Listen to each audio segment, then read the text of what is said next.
Įsivaizduokim, čia yra Baltijos jūra, o negyvoji jūrai, sako, galima gulėti ir tu nepaskesi, taip?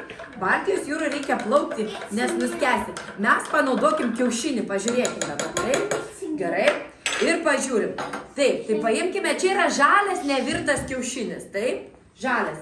Ir pabandykim tą kiaušinį įdėti į paprastą vandenį, taip? Va, paprastas vanduo. Oi, truputį gal per daug, put too much water. Įpylę, paimsi va čia, gerai? Va, nupilsi vandens truputį per daug, nes kai dėsi kiaušinį bus per daug, va. Taip, tai dedam kiaušinį į šitą vandenį, pažiūrėkim, kas atsitiks.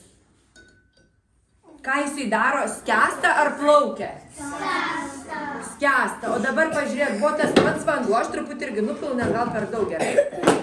Išimkim tą patį kiaušinį ir pažiūrėkim, kas atsitiks, kai mes įdėsim kiaušinį į vandenį, kur yra daug druskos. Tai pavyzdžiui, tokia jūra, kaip negyvoji jūra, kur galima plaukioti ir jūs plūduriuosit, nepaskesit. Pažiūrėkim, kas atsitiks kiaušinį.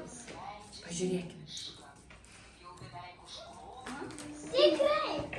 Tikrai, taip, kiaušinis plaukia, neskęsta, mato?